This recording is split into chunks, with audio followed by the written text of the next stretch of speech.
어이 김중사, 마누라 왔다고 기세등등하네. 객기 부리다가 연금 다 날리지 말고 조용히 전역할 준비해라. 가해자들은 병실까지 찾아와 협박을 일삼으며 유유히 사라지는데요. 하지만 그들은 꿈에도 몰랐습니다. 자신들이 무시했던 그 아내가 사실은 불도저라 불리던 군검사 출신 변호사였고, 그녀가 분노를 참으며 호출한 사람이 전설의 3스타 장인어른이었다는 것을요. 건드려선 안 될 사람을 건드린 데가 과연 어떻게 치르게 될까요? 오늘 이야기도 재미있게 시청하시고 구독과 좋아요 부탁드립니다. 그럼 이야기 시작하겠습니다.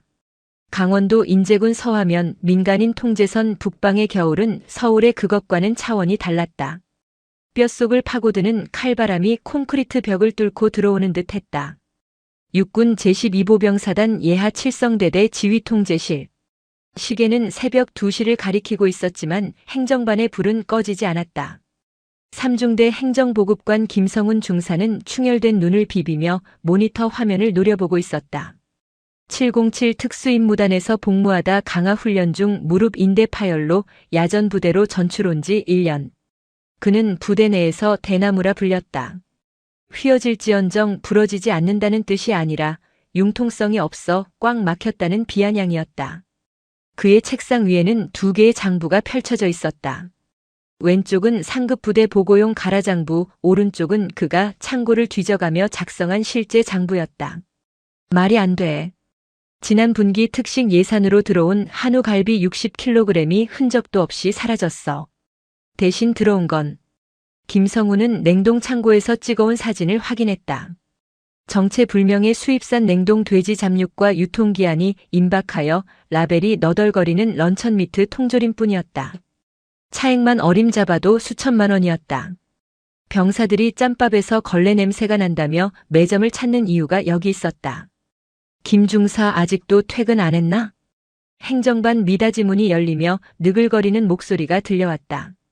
대대 주임원사 강만호였다. 그는 갓 다림질에 칼주름이 선 전투복을 입고 손에는 믹스커피 종이컵을 든 채 거만하게 들어왔다. 원사님 오셨습니까? 결산 서류 검토 중이었습니다. 아니, 자네는 눈치가 없어서 탈이야. 박진혁 대대장님이 말씀하셨잖아. 이번 사단 감사는 형식적인 거라고. 적당히 숫자만 맞추면 되는데 뭘 그렇게 밤새 끙끙대고 있어.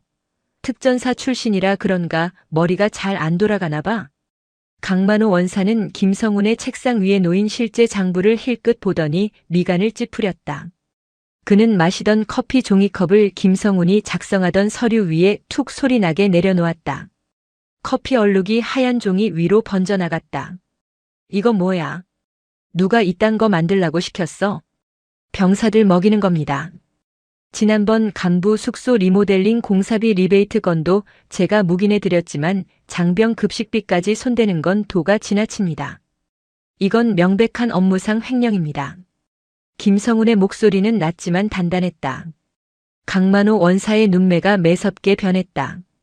야 김성훈, 너 지금 주임원사 가르치냐? 여기가 무슨 특수부대인 줄 알아? 여기는 야전이야.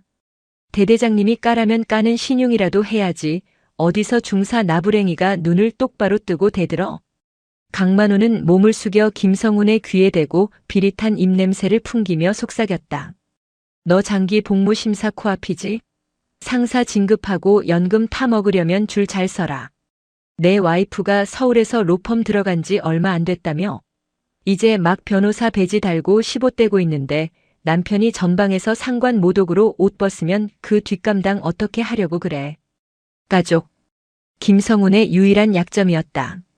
아내 이지민은 그가 군인으로서 자부심을 갖는 걸 누구보다 응원해주는 사람이었다. 하지만 그 자부심을 지키기 위해 불의와 타협해야 하는 현실이 그를 숨막히게 했다. 내일 저녁 위병소 앞 산장가든에서 회식 있는 거 알지? 박진혁 대대장님 대령 진급 1차 심사 통과 기념 자리다. 거기서 대대장님 기분 좀 잘 맞춰드려. 술 한잔 올리면서 싹싹하게 빌라고. 그게 내가 살 길이고 내 가족이 사는 길이다. 알겠어? 강만호는 김성훈의 어깨를 툭툭 치고는 킬킬거리며 행정반을 나갔다. 김성훈은 떨리는 손으로 커피 얼룩이 묻은 서류를 움켜쥐었다. 창밖에는 칠흑 같은 어둠 속에서 눈보라가 몰아치고 있었다. 다음 날 저녁 부대 인근 고깃집 산장가든. 평소에는 면회 온 가족들로 북적이는 곳이지만 오늘은 대대 전체가 통으로 빌려 간부 회식이 한창이었다. 방 안은 삼겹살 굽는 연기와 알코올 냄새, 그리고 간부들의 아부 섞인 고함으로 가득 찼다. 상석에는 박진혁 중령이 앉아 있었다. 육사 출신으로 엘리트 코스를 밟아왔지만 실력보다는 사내 정치와 줄타기로 진급해 온 전형적인 정치 군인이었다. 그는 이미 거나하게 취해 얼굴이 붉게 달아올라 있었다. 자, 주목. 우리 대대의 자랑. 융통성 제로 고문관 김성훈 중사. 한 잔 받아. 박진혁 중령이 비틀거리며 일어났다. 그는 자신의 맥주잔에 소주를 콸콸 붓더니 먹다 남은 쌈장과 콜라까지 섞었다. 소위 말하는 벌주였다. 박진혁은 그 잔을 김성훈의 코앞에 들이밀었다. 김성훈은 자리에서 일어나 정중히 고개를 숙였다. 죄송합니다, 대대장님. 제가 위험약을 복용 중이라 술은 곤란합니다. 사이다로 대신 받겠습니다. 그것이 화근이었다.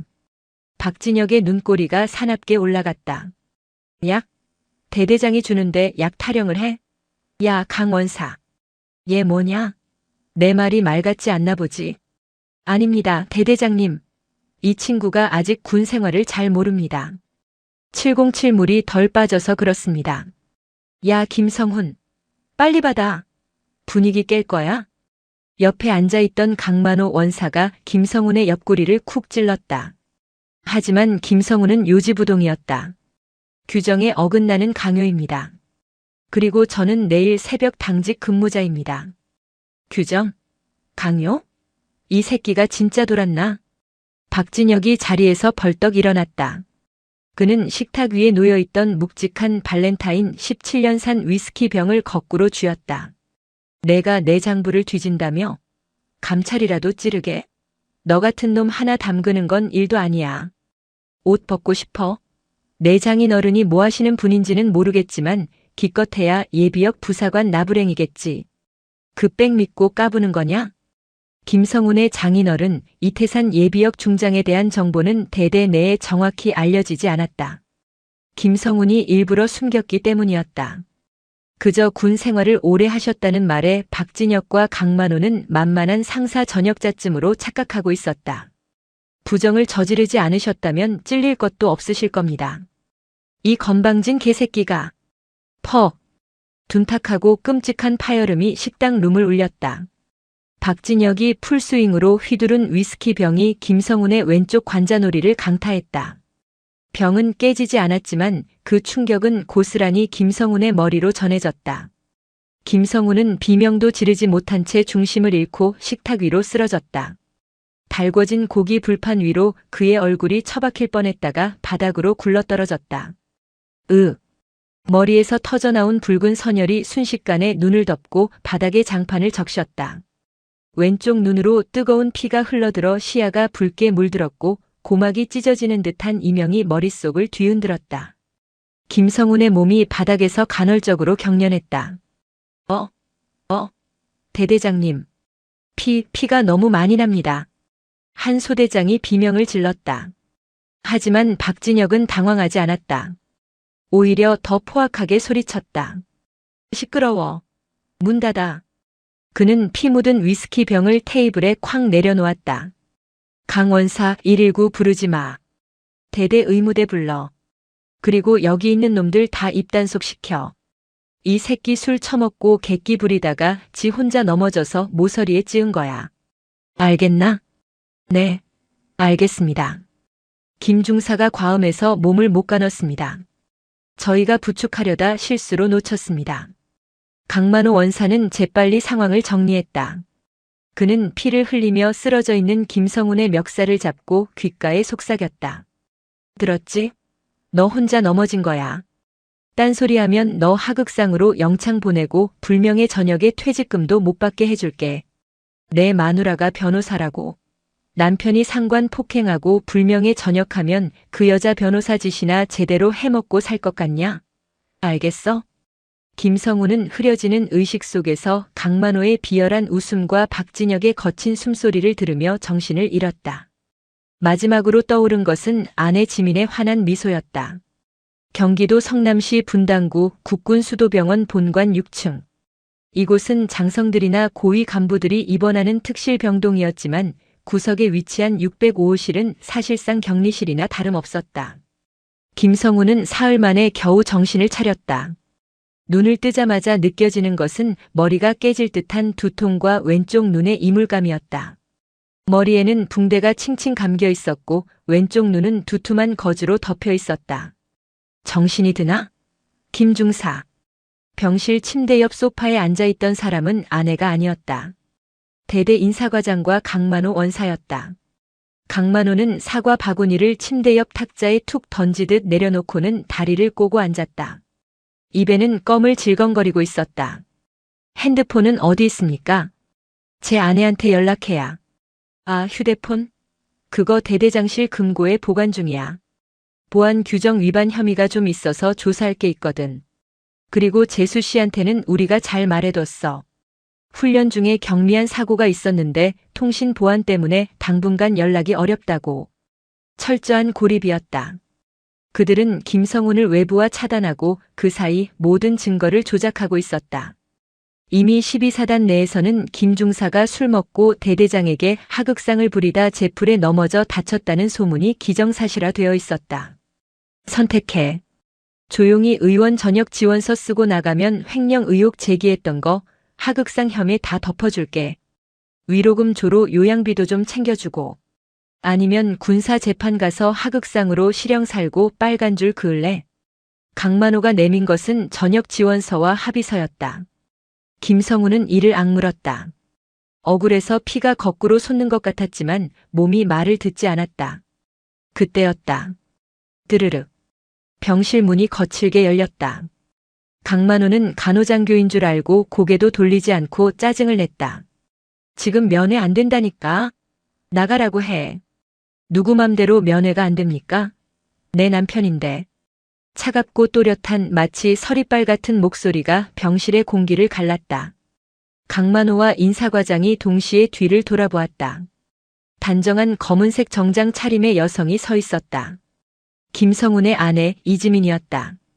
그녀의 손에는 화려한 핸드백 대신 두툼한 가죽 서류 가방이 들려 있었고 눈빛은 도살장에 끌려가는 소를 보는 것보다 더 건조하고 무서웠다. 재수 씨? 아니, 연락도 없이 어떻게 여기까지. 비키세요. 내 남편한테서 썩은 냄새 나니까. 이지민은 강만호를 더러운 벌레 보듯 밀치고 김성훈에게 다가갔다. 남편의 퉁퉁 부은 얼굴, 찢어진 이마, 그리고 피 묻은 환자복. 그 처참한 몰골을 본 순간 그녀의 눈동자가 미세하게 떨렸다. 하지만 그녀는 울지 않았다. 울음 대신 분노가 그보다 더 차가운 이성이 그녀의 머릿속을 지배했다. 여보, 미안해. 내가. 조용히 해. 당신 잘못 없어. 이지민은 가방에서 명함 한 장을 꺼내 강만호의 셔츠 주머니에 꽂아주었다. 법무법인 태산 파트너 변호사 이지민. 강만호의 눈이 커졌다. 그냥 로펌 다니는 햇병아리 변호사인 줄 알았는데 전직 군검사 출신의 대형 로펌 파트너 변호사라니. 이것은 정보에 없던 내용이었다. 지금부터 내 남편의 모든 법적 대리인은 접니다. 그리고 당신들 변호사 선임해두는 게 좋을 거예요. 군복 벗는 걸로 안 끝날 테니까. 이지민은 병실에서 그들을 쫓아내고 문을 잠갔다. 밖에서 웅성거리는 소리가 들렸지만 신경 쓰지 않았다.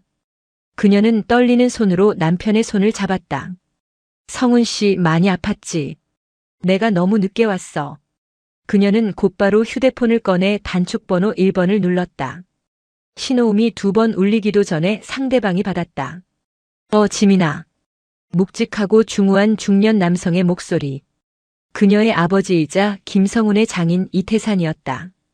그는 현역 시절 3군단의 호랑이로 불리며 북한 군조차 두려워했던 전설적인 군단장 출신 예비역 육군 중장이었다. 아빠. 목소리가 왜 그래? 무슨 일 있냐? 김서방. 눈이 멀 수도 있어요. 뭐? 그게 무슨 소리냐? 훈련하다 다친 거냐? 아니요. 대대장이란 놈이 술병으로 머리를 깼어요. 그래 놓고 하극상으로 덮어 씌우고 병실에 가둬놨어요. 수화기 너머로 긴 침묵이 흘렀다.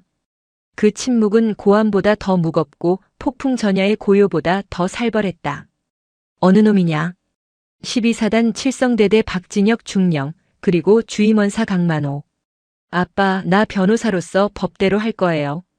근데 법은 너무 느려요. 나 이 사람들 군인 연금 10원 한 장 못 타먹게 만들고 싶어요. 사회에서 매장시켜버리고 싶어요. 이태산의 낮은 목소리가 수화기를 타고 들려왔다. 그것은 전쟁 선포였다. 지민아, 내 예복 꺼내놔라. 내 사위 피눈물 흘리게 한 놈들, 내가 직접 가서 모가지를 비틀어 놔야겠다. 그리고 내 엄마한테도 전해라. 장군 부인들 모임 거기서부터 저놈들 숨통을 조이라고. 잠자던 호랑이의 코털을 건드린 대가는 혹독할 것이었다. 서울 용산구 한남동의 고급 단독주택 2층 서재.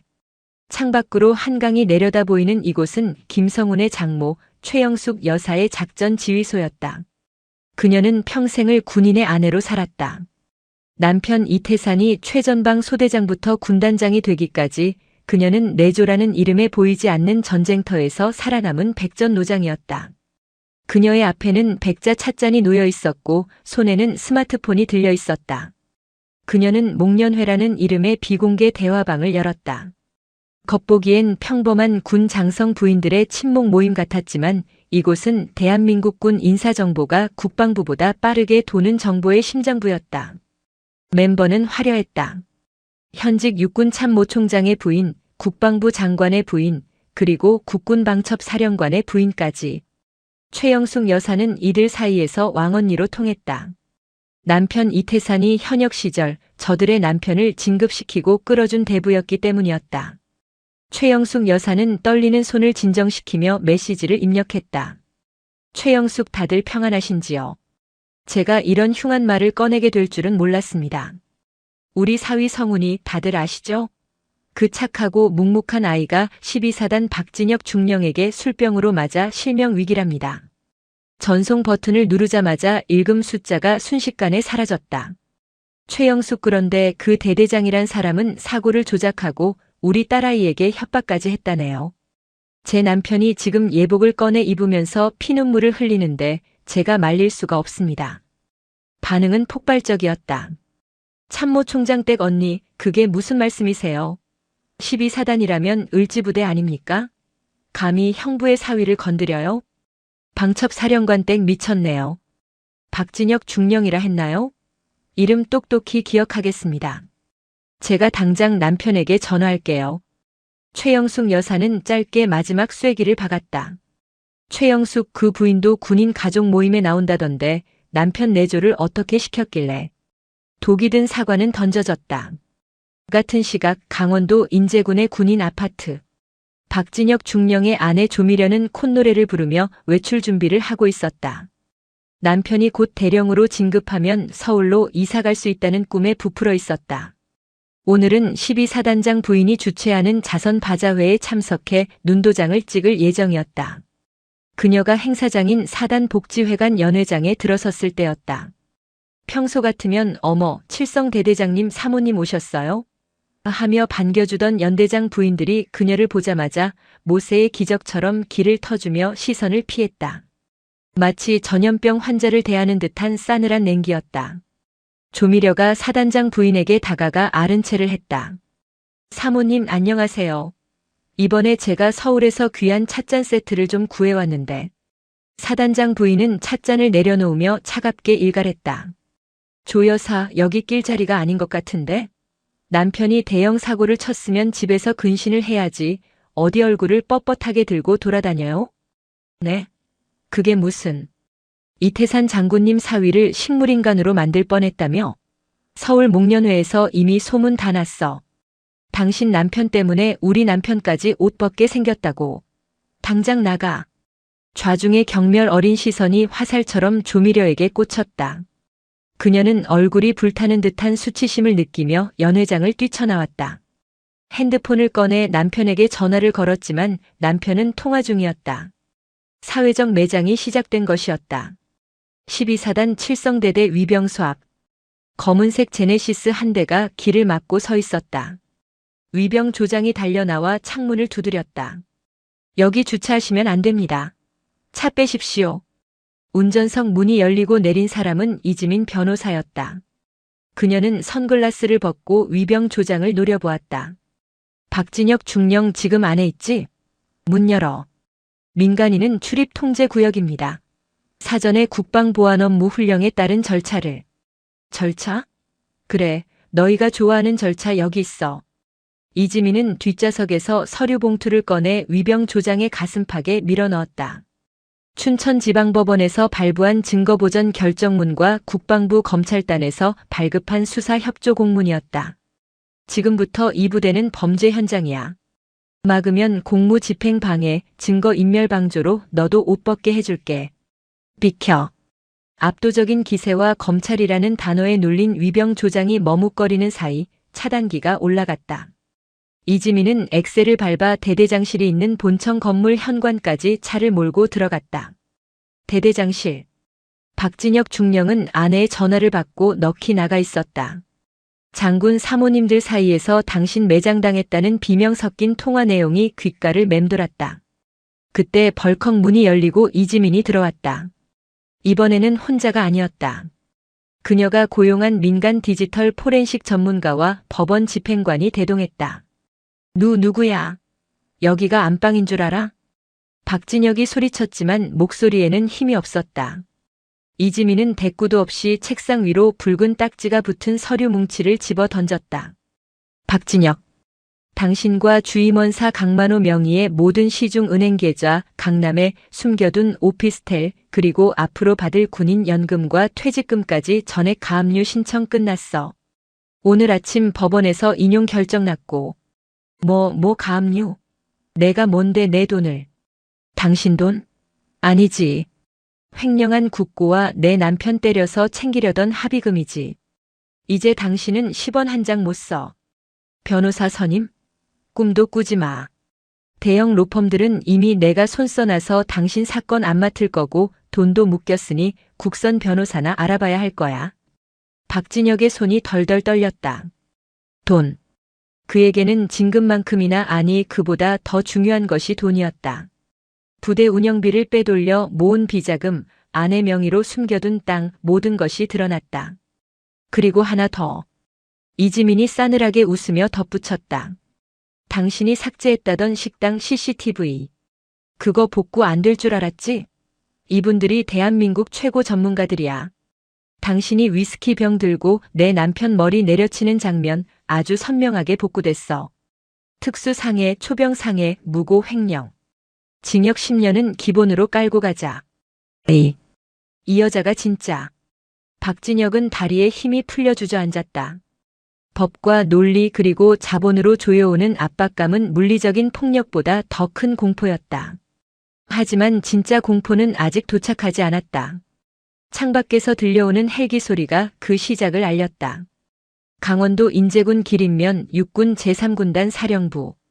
군단장실의 문이 열리고 백발의 노신사가 들어섰다. 짙은 감색 양복 차림이었지만 왼쪽 가슴에는 대한민국 정부가 수여한 훈장 약장이 달려 있었다. 이태산 예비역 중장이었다. 소파에 앉아있던 현직 3군단장 강철민 중장이 벌떡 일어나 거수경례를 붙였다.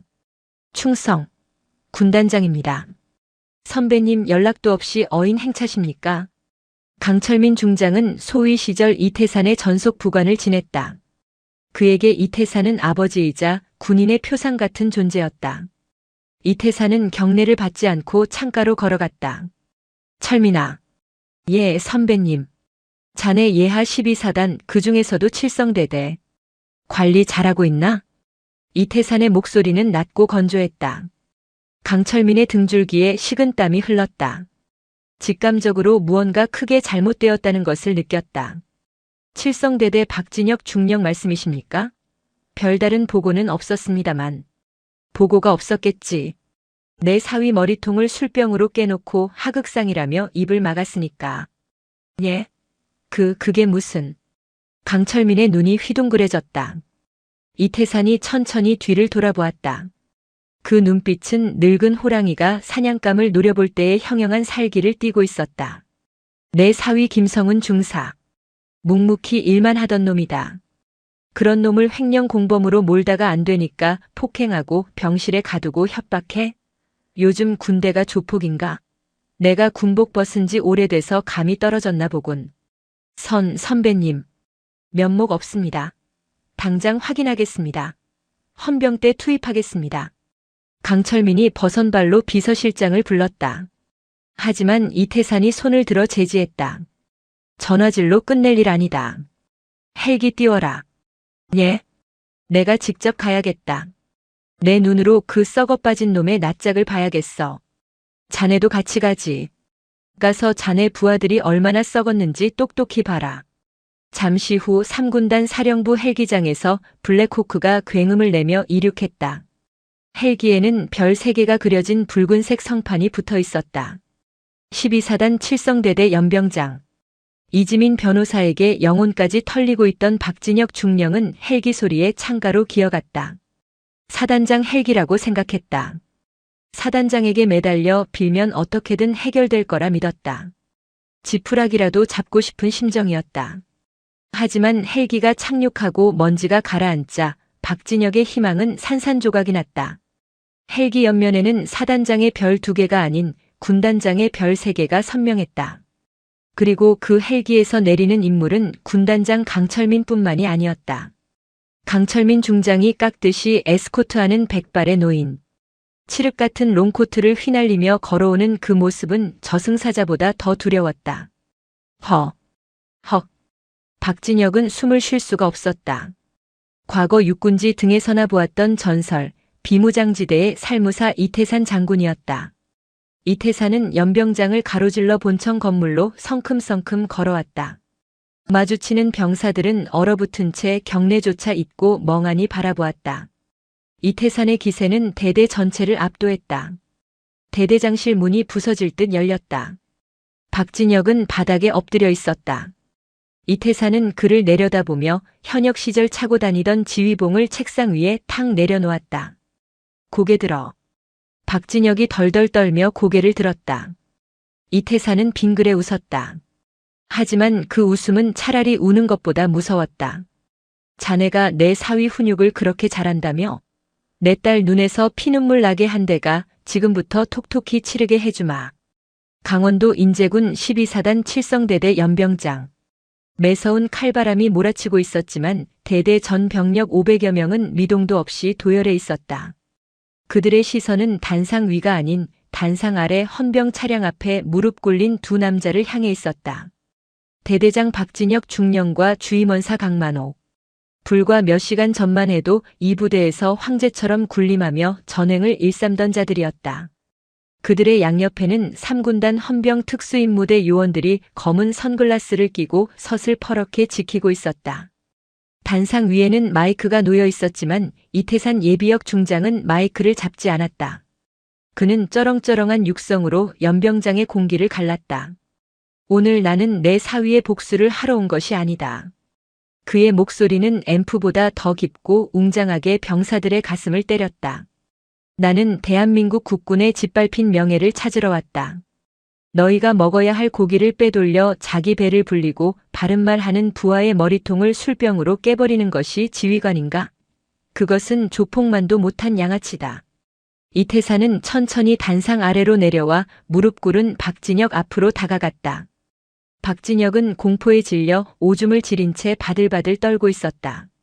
그의 바지가 축축하게 젖어가는 모습이 병사들에게 적나라하게 보였다. 박진혁, 내가 그렇게 자랑하던 육사 출신의 자존심이 고작 이거냐? 내 눈을 똑바로 봐라. 자, 장군님, 선배님, 한 번만 살려주십시오. 시키는 대로 다 하겠습니다. 시키는 대로? 그래. 그럼 지금 당장 내가 횡령한 장부를 어디에 숨겼는지 불어라. 3초 준다.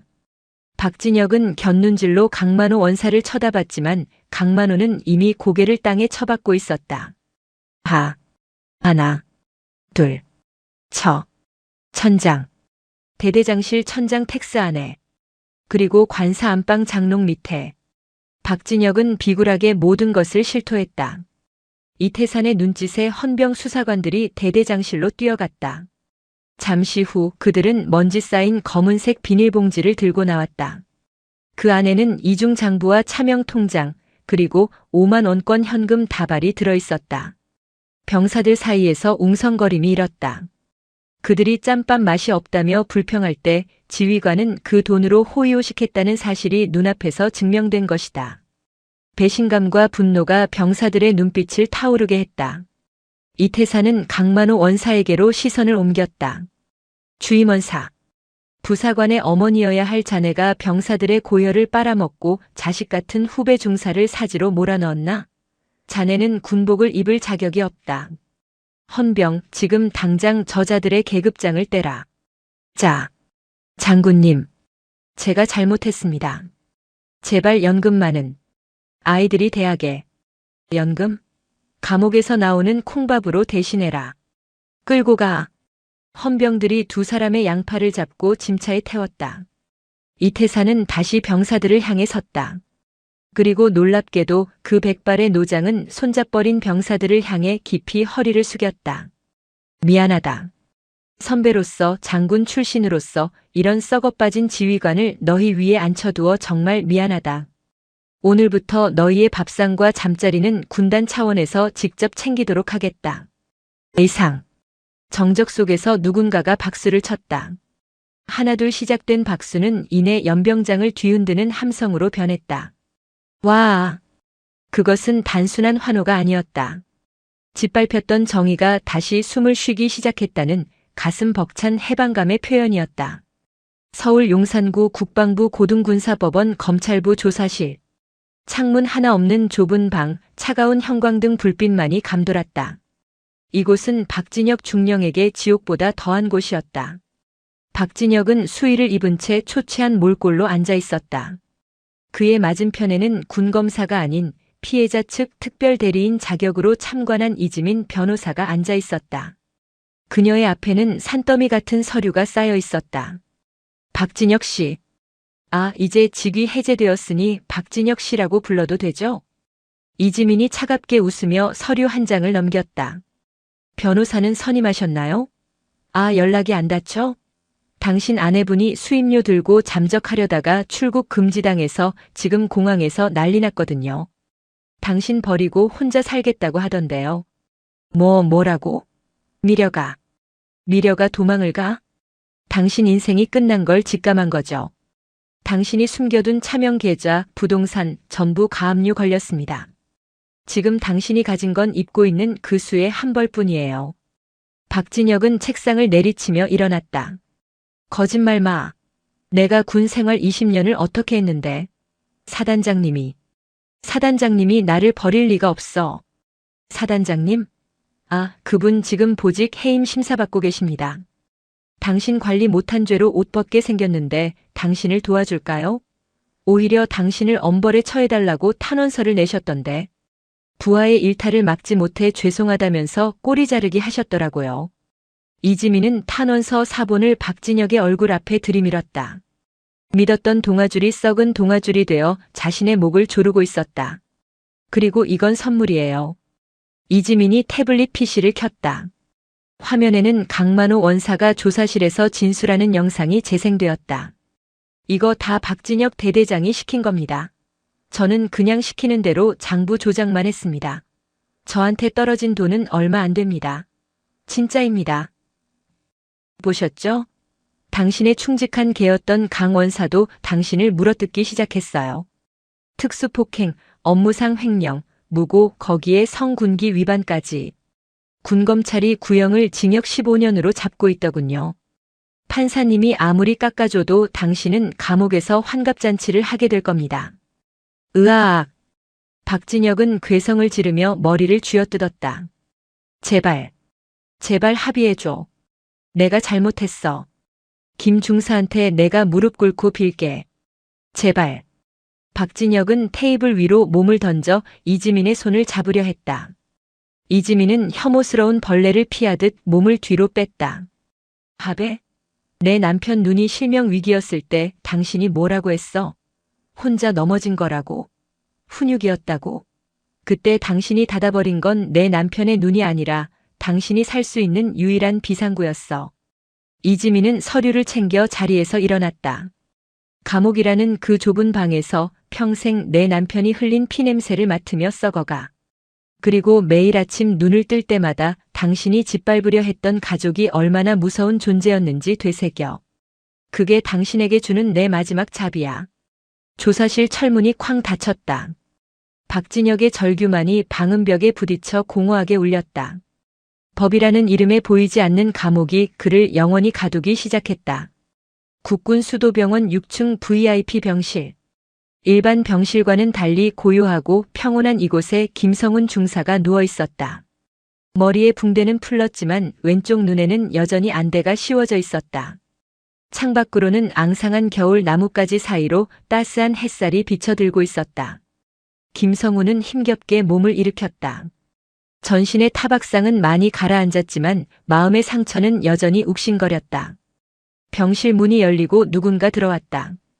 간호장교도 아내도 아니었다. 백발의 노신사 장인어른 이태산이었다. 평소의 낚시 조끼 차림이 아닌 정갈한 정장 차림이었다. 김성훈은 황급히 침대에서 내려오려 했다. 장인어른, 누워있어라. 환자가 어딜 일어나나? 이태산은 김성훈의 어깨를 지그시 눌러 다시 눕혔다. 그리고 침대 옆 의자에 앉아 사위를 물끄러미 바라보았다. 그 눈빛에는 안타까움과 미안함, 그리고 깊은 애정이 담겨 있었다. 몸은 좀 어떤가? 많이 좋아졌습니다. 걱정 끼쳐드려 죄송합니다. 죄송? 자네가 뭐가 죄송한가? 죄송해야 할 놈들은 다 감옥에 갔는데. 이태사는 품에서 서류 봉투 하나를 꺼내 김성훈에게 건넸다. 이게 뭡니까? 읽어보게. 봉투 안에는 국가유공자 등록 신청서와 명예 전역 심사 결정 통지서, 그리고 12사단 칠성대대 장병들이 쓴 롤링 페이퍼가 들어있었다. 자네는 불명예 전역이 아니라 부조리에 맞서다 부상당한 명예로운 군인으로 기록될 거네. 그리고 병사들이 자네를 기다리고 있어. 돌아가고 싶으면 돌아가도 좋고 전역하고 싶으면 전역해도 좋네. 선택은 자네 몫이야. 김성훈은 떨리는 손으로 롤링 페이퍼를 펼쳤다. 행보관님, 맛없는 짬밥 억지로 먹이려던 게 아니라 저희 먹이려고 싸우신 거 다 들었습니다. 죄송합니다. 빨리 나으십시오. 김중사님 돌아오시면 제가 제일 먼저 경례 받겠습니다. 삼소대장 올림. 원칙주의자라고 욕했던 거 죄송합니다. 행보관님이 진짜 군인이셨습니다. 빗둘배뚤한 글씨들 사이로 병사들의 진심이 전해져 왔다. 김성훈의 눈가에 뜨거운 물기가 맺혔다. 그는 자신이 지키려 했던 것이 헛되지 않았음을, 그 외로운 싸움이 틀리지 않았음을 깨달았다. 장인어른, 제가 미련한 놈이라 아내 힘들게만 하고. 성훈아. 이태산이 김성훈의 손을 꽉 잡았다. 투박하고 거친 노장의 손이 미세하게 떨리고 있었다. 내가 이번 일을 왜 이렇게까지 크게 벌인 줄 아나? 단지 내가 내 사위라서가 아니다. 내가 옳았기 때문이다. 군인은 불의를 보면 참지 말아야 하고 전우를 지켜야 한다. 너는 그 두 가지를 다 해냈다. 너는 내 사위이기 이전에 내가 본 가장 훌륭한 군인이다. 김성훈은 결국 참았던 눈물을 터뜨렸다. 서러움의 눈물이 아니었다. 인정받았다는 안도감, 그리고 가족이라는 울타리의 따뜻함이 만들어낸 치유의 눈물이었다. 감사합니다. 정말 감사합니다. 그래. 이제 다 끝났다. 푹 쉬어라. 지민이가 밖에서 기다린다. 그 아이가 너 살리겠다고 얼마나 독하게 뛰어다녔는지 모를 거다. 나가서 꼭 안아줘라. 이태사는 자리에서 일어나 병실을 나갔다. 문 밖에는 이지민이 눈시울이 붉어진 채 서 있었다. 부녀는 말없이 눈빛을 교환했다. 병실 안 김성훈은 안대 쓴 눈을 어루만지며 창밖을 보았다. 긴 겨울이 지나고 있었다. 썩은 살이 도려내진 자리에 새살이 돋아나듯 그의 인생에도, 그리고 대한민국 군대에도 비로소 봄이 오고 있었다. 하지만 아직 마지막 정리가 남아 있었다. 악의 뿌리는 뽑혔지만 그는 새로운 인생의 기로에 서 있었다. 군복을 계속 입을 것인가 아니면 새로운 길을 갈 것인가. 겨울이 가고 봄이 왔다. 강원도 인제군 12사단 주둔지 주변의 산등성이에도 진달래가 흐드러지게 피어났다. 세상은 따스한 온기로 채워졌지만 경기도 이천의 국군교도소 담장 안쪽은 여전히 시린 겨울이었다. 수감번호 2804번 전직 대령 진급 예정자였던 박진혁은 독방 구석에 쭈그리고 앉아 있었다. 그의 머리는 흉하게 삭발되어 있었고 한때 기름지게 번들거리며 위세를 떨치던 얼굴은 고생을 모르는 늙은이처럼 쭈글쭈글해져 있었다. 2804번 면회 없다. 작업 준비해. 교도관의 건조한 목소리가 철창을 때렸다. 박진혁은 힘없이 고개를 끄덕였다. 그는 군사법원에서 징역 8년을 선고받았다. 횡령액 전액 추징, 벌금형 별도 그리고 파면. 그가 평생을 바쳐 쌓아 올린 계급장과 군인연금은 허공으로 날아갔고 남은 것은 빚더미와 파렴치범이라는 낙인뿐이었다. 아내 조미련은 그가 구속되자마자 이혼 소송을 제기했다. 위자료 청구와 재산 분할 소송까지 완벽하게 준비된 서류였다.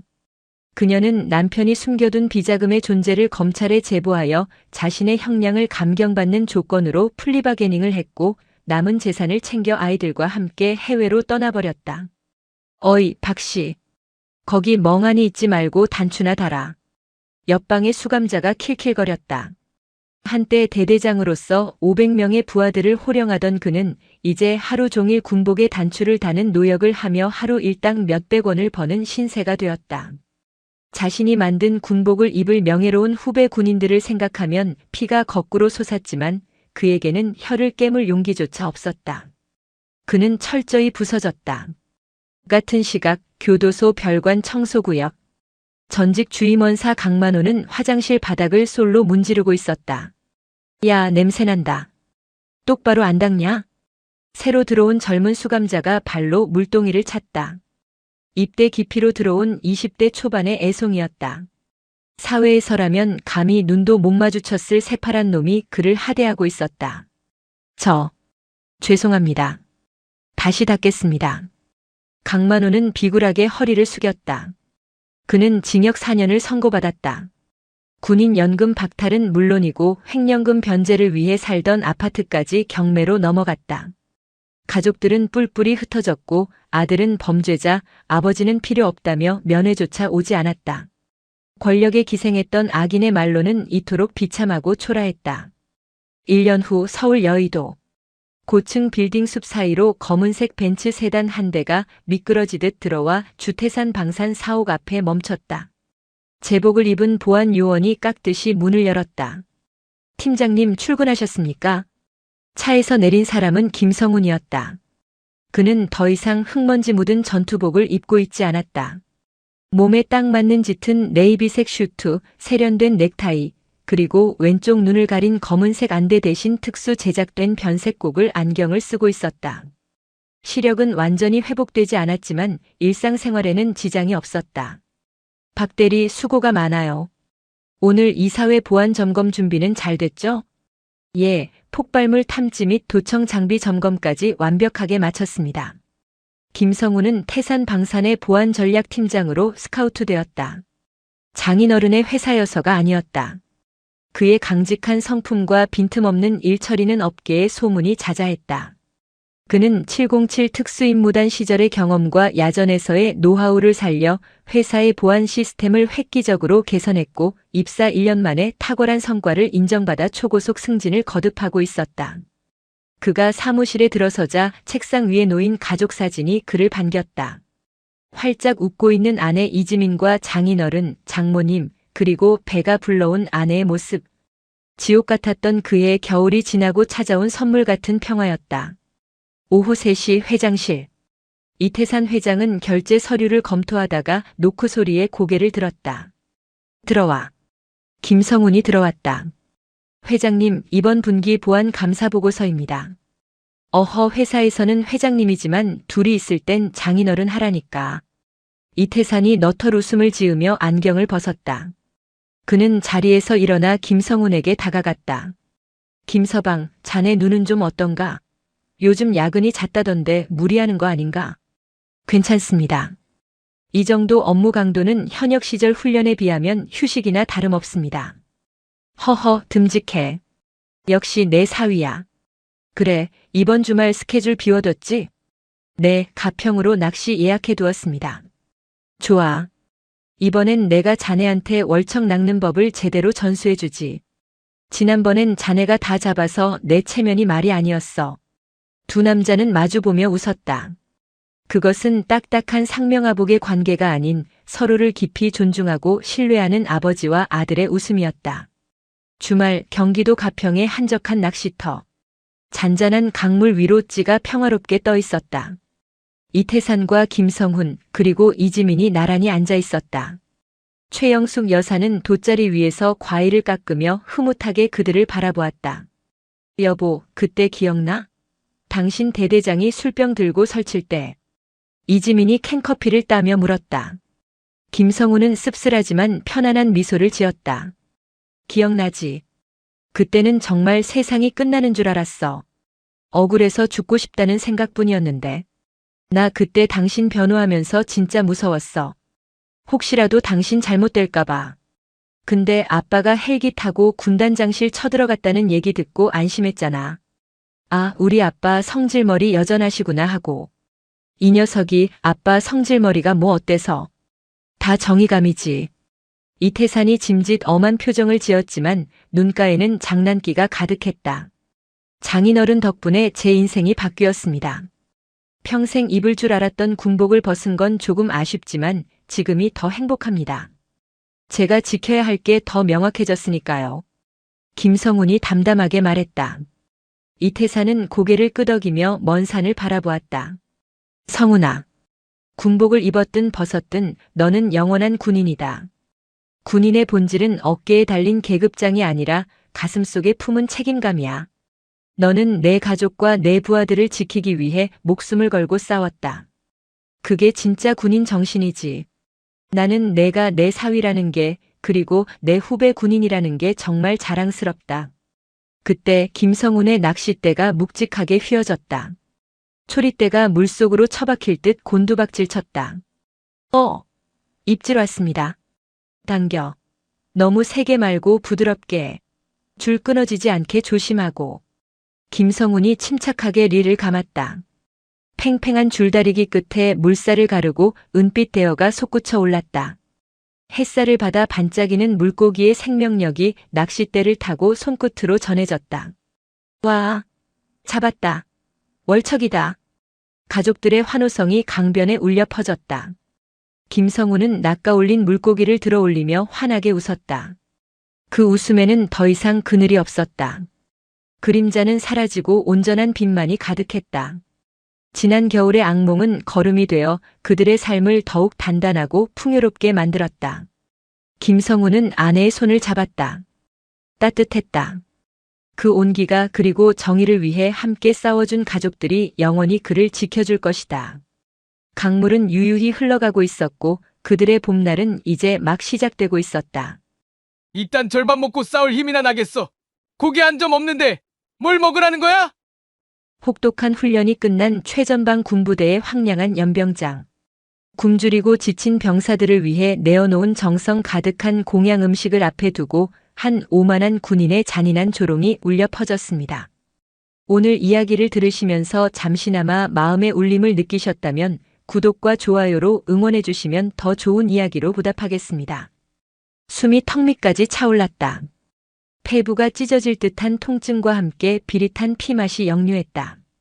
하태진 중사의 군화는 진흙과 알 수 없는 오물을 덕지덕지 묻힌 채 또 한 번 앞서가는 분대원의 등을 향해 내디뎌졌다. 일주일. 지옥이라는 단어로도 부족한 고강도 전술 훈련의 마지막 날이었다. 완전 군장 상태로 수십 킬로미터의 산악 능선을 타고 넘었고 가상의 적과 교전하며 밤낮 없이 뜬 눈으로 기었다. 이제 병사들의 눈에는 생기 대신 기름기 없는 잿빛 절망만이 가득했다.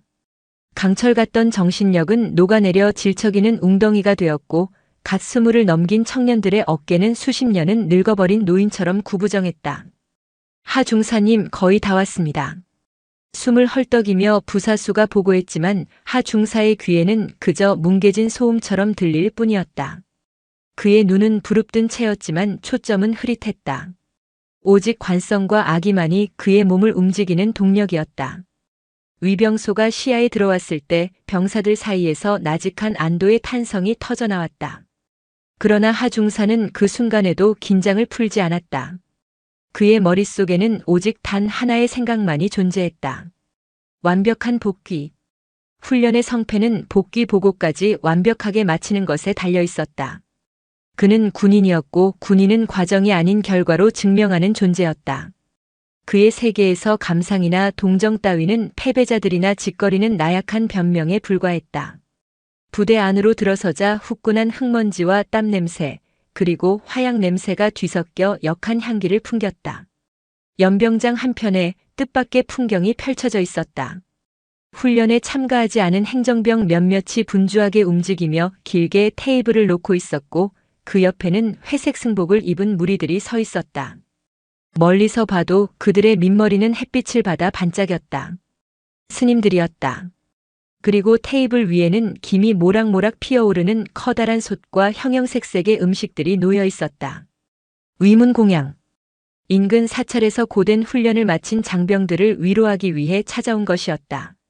와씨, 저거 봐라. 절밥이다. 오늘 횡재했네.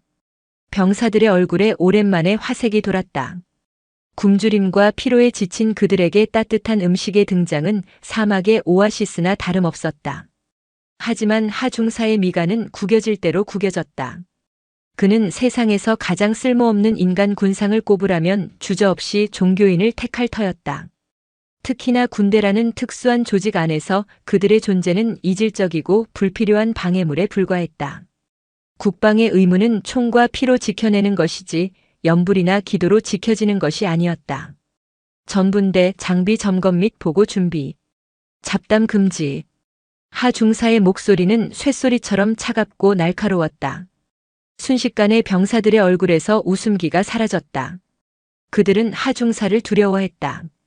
그의 능력은 출중했지만 그만큼이나 오만하고 비정했다. 부하들을 아끼는 법이 없었고 오직 자신의 성과와 진급을 위해 병사들을 소모품처럼 다뤘다. 그는 병사들을 이끌고 막사 앞으로 가 장비 검사를 시작했다. 일부러 스님들이 있는 쪽은 쳐다보지도 않았다. 마치 그곳에 아무것도 없는 것처럼 투명 인간을 대하듯 철저히 무시했다. 고생 많으셨습니다, 군인님들. 나이가 지긋해 보이는 주지 스님이 온화한 미소와 함께 다가왔다. 그의 손에는 따뜻한 차가 담긴 컵이 들려 있었다. 병사들은 움찔하며 하중사의 눈치를 살폈다. 괜찮습니다. 저희는 저희 할 일을 할 뿐입니다. 하중사는 고개조차 돌리지 않고 대답했다. 그의 목소리에는 노골적인 저기가 서려 있었다. 스님은 잠시 멈칫했지만 이내 더 온화한 목소리로 말했다. 그래도 시장하실 텐데 저희가 정성껏 준비한 음식이 있습니다. 이쪽으로 오셔서 욕이라도 좀 하시지요. 그때였다. 하중사가 갑자기 들고 있던 총기 개머리판으로 바닥을 쿵하고 내리찍었다. 모두의 심장이 철렁했다. 그는 천천히 고개를 돌려주지 스님을 위아래로 훑어보았다. 그의 눈빛은 경멸과 조롱으로 가득 차 있었다. 스님. 군대는 스님들이 생각하는 그런 낭만적인 곳이 아닙니다. 그는 한 걸음 앞으로 다가섰다. 땀과 흙먼지로 범벅이 된 그의 얼굴은 위압적이었다. 여기는 전쟁을 준비하는 곳입니다. 사람이 죽고 사는 문제라고요. 그런데 어디서 이런 속꿉 장난 같은 걸 벌이십니까? 당신들이 주는 밥 먹는다고 없던 힘이 생기고 총알이 피해갑니까? 주변의 공기가 얼어붙었다. 병사들은 숨도 제대로 쉬지 못했다. 하중사의 이런 모습이 처음은 아니었지만 민간인, 그것도 연장자인 스님에게까지 저럴 줄은 몰랐다. 주지 스님은 하중사의 모욕적인 언사에도 표정 변화 없이 그저 옅은 미소만을 머금고 있었다. 그 평온함이 하중사의 신경을 더욱 날카롭게 긁었다. 그는 자신의 힘과 권위가 전혀 통하지 않는 벽을 마주한 기분이었다. 분노가 치밀었다. 저 위선적인 평온함을 깨부수고 싶었다. 전쟁 나면 당신들은 뭐 할 겁니까? 목탁 두드리면서 부처님한테 살려달라고 빌기라도 할 겁니까? 우리가 왜 여기서 이 고생을 하는지 알기나 해요? 바로 당신들 같은 사람들 편하게 앉아서 세상 평화로운 소리나 짓거리는 사람들 지켜주려고 하는 겁니다. 그런데 감히 누가 누굴 위로해? 그는 연병장 바닥에 탁 하고 침을 뱉었다. 그리고 스님들을 지나쳐 공양 음식이 차려진 테이블로 향했다. 병사들은 불안한 눈빛으로 그의 뒷모습을 쫓았다. 무언가 끔찍한 일이 벌어질 것만 같은 예감이 모두의 등골을 서늘하게 만들었다. 하 중사는 이제 막 시작된 자신의 잔혹한 연극에 스스로 심취하고 있었다. 하태진 중사는 보란듯이 음식 테이블의 중앙으로 걸어갔다.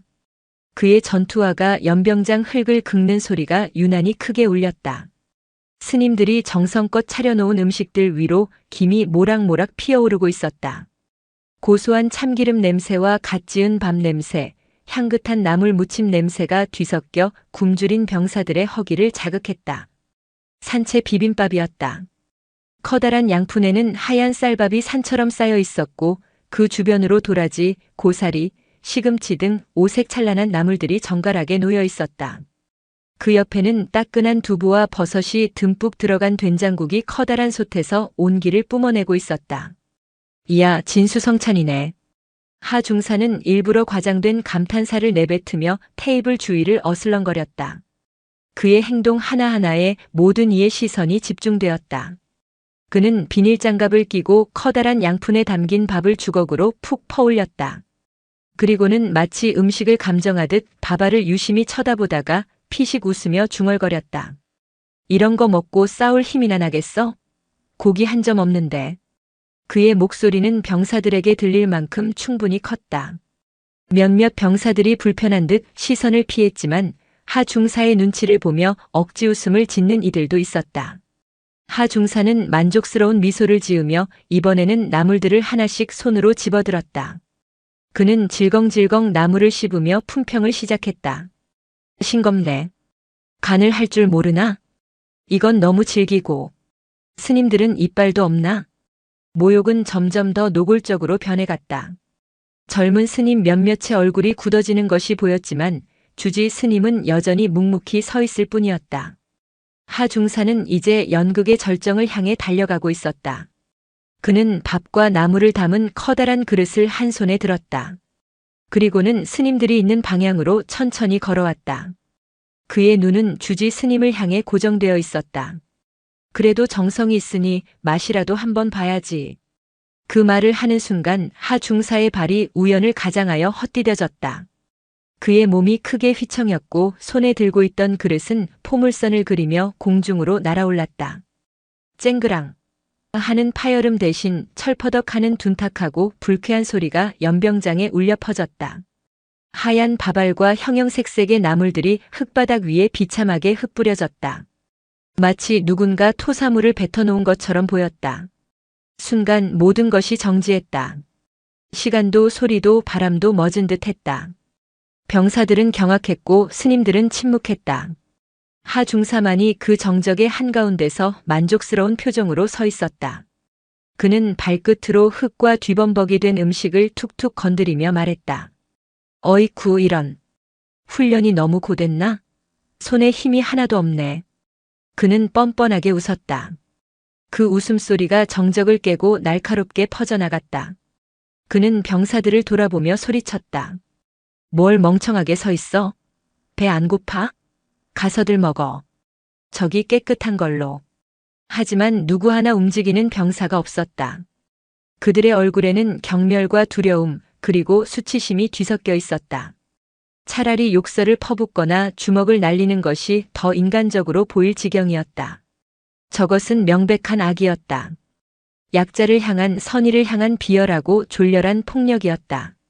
왜들 그래? 어서 먹으라니까. 혹시 이것도 맛없어 보여? 하 중사가 다시 한번 비웃음을 날리려는 순간이었다. 조용히 모든 것을 지켜보던 주지 스님이 천천히 입을 열었다. 그의 목소리는 낭낭하지도 위험 있지도 않았지만 이상하게도 연병장 전체를 휘감는 힘이 있었다. 군인님. 스님은 하 중사를 똑바로 바라보았다. 그의 눈빛은 깊고 고요한 연못과 같아서 하 중사의 추악한 내면까지도 비추는 듯 했다. 진정으로 강하다는 것은 남을 짓밟는 것이 아니라 자기 자신을 다스리는 일입니다. 스님의 말은 꾸짖음이 아니었다. 그것은 연민에 가까웠다. 마치 길을 잃고 헤매는 어린아이에게 방향을 알려주는 듯한 그런 목소리였다.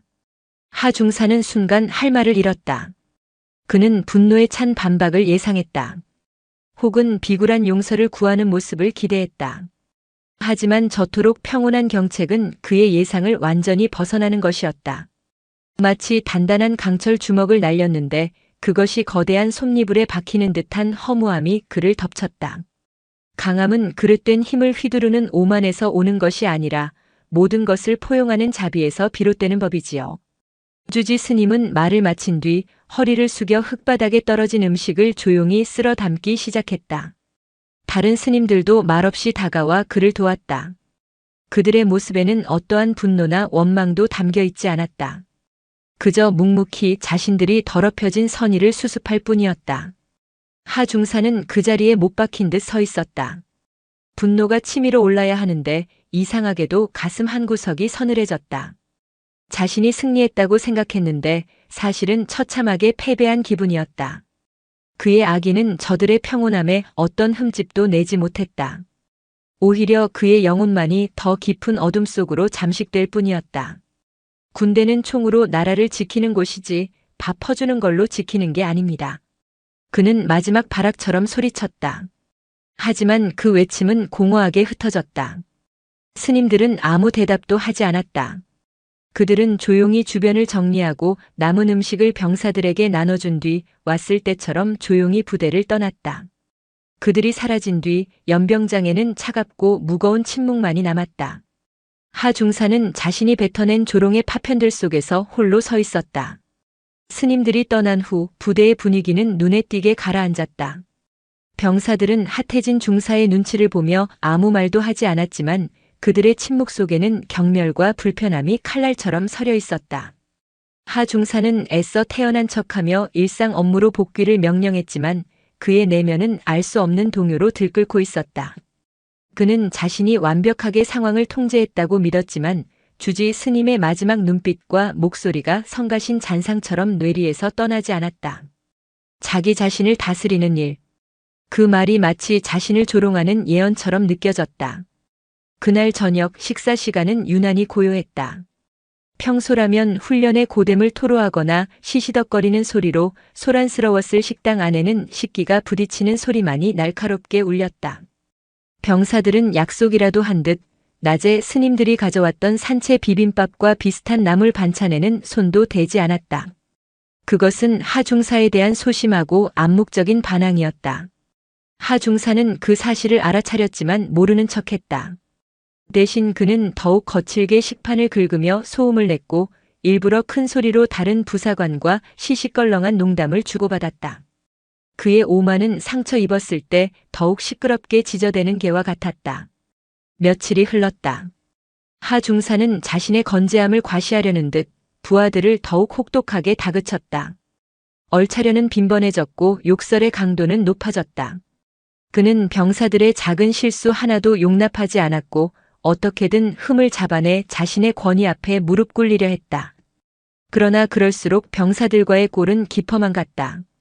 그들은 하중사의 명령에 기계적으로 복종했지만 그들의 눈에는 더 이상 존경심이나 두려움이 담겨 있지 않았다. 오직 텅 빈 무관심만이 존재할 뿐이었다. 하중사는 고립되고 있었다. 그가 그토록 경멸했던 나약한 자들로부터 그가 지배한다고 믿었던 세계로부터 서서히 격리되고 있었다. 그리고 운명의 밤이 찾아왔다. 그날은 하중사가 야간 경계 근무에 투입되는 날이었다. 북쪽에서 불어오는 바람이 유난히 차가웠다. 최전방 지피의 철책선은 칠흑 같은 어둠 속에서 희미한 실루엣만을 드러내고 있었다. 하중사는 K2 소총을 어깨에 맨 채 함께 근무를 서는 김일병과 함께 정해진 순찰로를 따라 걷고 있었다. 김일병은 얼마 전 전입 온 신병으로 하중사가 특히나 경멸하는 유형의 인간이었다. 어수룩하고 겁이 많았으며 사소한 일에도 감상에 젖는 군인과는 어울리지 않는 녀석이었다. 정신 똑바로 차려라, 김일병. 여긴 내놈 안방이 아니야. 하 중사가 나직하게 경고했다. 김일병은 화들짝 놀라며 관등 성명을 댔다. 예, 알겠습니다, 하 중사님. 하 중사는 혀를 차며 고개를 돌렸다. 칠흑 같은 어둠이 전방을 가득 메우고 있었다. 매뉴얼대로라면 적의 침투가 가장 용이한 시간과 장소였다. 극도의 긴장감이 온몸의 감각을 곤두서게 만들었다. 그는 야간 투시경을 고쳐 쓰고 전방을 주시했다. 모든 것이 평소와 똑같았다. 바람이 철책을 스치는 소리, 멀리서 들려오는 이름 모를 산짐승의 울음소리, 그리고 자신의 심장 박동 소리. 그런데 바로 그 순간이었다. 스스슥. 어둠 속에서 무언가 기어오는 듯한 소리가 들렸다. 하 중사의 온몸에 소름이 돋았다. 그는 즉시 몸을 낮추고 소리가 나는 방향으로 총구를 겨눴다. 김일병도 긴장한 채 그의 옆에 엎드렸다. 들었나? 잘 못 들었습니다. 김일병의 대답에 하 중사의 짜증이 치밀었다. 역시 쓸모없는 놈이었다. 하 중사는 다시 한번 귀를 기울였다. 소리는 더 이상 들리지 않았다. 바람 소리였을까? 아니면 그냥 나뭇잎이 구르는 소리. 그는 긴장을 풀지 않은 채 야간 투시경으로 전방을 샅샅이 훑었다. 그때 그의 눈에 무언가 들어왔다. 철책 너머 수풀이 우거진 곳에서 검은 형체가 아주 천천히 움직이고 있었다. 사람의 형상이었다. 심장이 미친 듯이 뛰기 시작했다. 침투다. 그는 즉시 상황을 보고해야 했다. 하지만 그의 손은 무전기가 아닌 소총의 안전장치로 향했다. 여기서 자신의 손으로 적을 사살한다면 그것은 엄청난 공적이 될 터였다. 그의 공명심이 이성을 마비시켰다. 그는 조심스럽게 방아쇠에 손가락을 걸었다. 숨을 죽이고 목표물이 조금 더 확실하게 드러나기를 기다렸다. 바로 그때 귓가에 어떤 목소리가 울려 퍼졌다. 진정으로 강하다는 것은 주지 스님의 목소리였다. 너무나도 선명해서 마치 바로 옆에서 속삭이는 것 같았다. 하 중사는 저도 모르게 움찔했다. 환청? 그는 세차게 고개를 저어 잡념을 떨쳐내려 했다. 지금은 그런 생각을 할 때가 아니었다. 눈앞에 적이 있었다. 자기 자신을 다스리는 일입니다. 목소리는 사라지지 않고 그의 머릿속을 맴돌았다. 그 목소리와 함께 며칠 전의 광경이 눈앞에 생생하게 펼쳐졌다. 흙바닥에 나뒹구는 음식들, 경악하던 병사들의 얼굴, 그리고 모든 것을 평온하게 내려다보던 스님의 깊은 눈. 그 기억이 떠오르는 순간 야간 투시경 너머로 보이던 적의 형상이 일그러지기 시작했다. 검은 실루엣은 형체를 잃고 마치 짙은 연기처럼 흔들리다가 이내 어둠 속으로 스며들 듯 사라져버렸다. 뭐야? 하 중사는 저도 모르게 중얼거렸다. 헛것을 본 건가? 극도의 긴장감이 만들어낸 환영? 그는 혼란스러웠다. 이마에서는 식은땀이 흘러내렸고 심장은 여전히 통제 불능 상태로 날뛰고 있었다. 하 중사님 괜찮으십니까? 김일병이 걱정스러운 목소리로 물었다. 그의 얼굴에도 불안감이 가득했다. 하 중사는 아무 대답도 하지 못했다. 그는 방금 자신이 살인을 저지를 뻔했다는 사실을 깨달았다. 만약 저것이 정말 환영이었다면? 만약 저것이 그저 바람에 흔들리는 나뭇가지였다면? 그의 손가락은 여전히 방아쇠를 단단히 움켜쥐고 있었다. 손을 떼려고 했지만 마치 손가락이 굳어버린 것처럼 움직이지 않았다. 공포가 그의 온몸을 올가매기 시작했다. 그것은 적에 대한 공포가 아니었다. 바로 자기 자신에 대한 통제 불능의 상태에 빠진 자기 자신에 대한 원초적인 공포였다. 첫 번째 환영 이후 하태진 중사의 밤은 더 이상 평온하지 않았다. 경계 근무에 나설 때마다 그는 어둠 속에서 무언가를 보거나 들었다.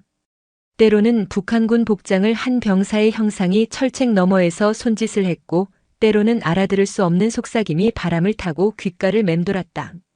그는 그것이 극도의 스트레스와 수면 부족이 빚어낸 착각이라고 스스로를 다그쳤지만 환각은 점점 더 집요하고 생생해졌다. 가장 그를 괴롭히는 것은 주지 스님의 목소리였다.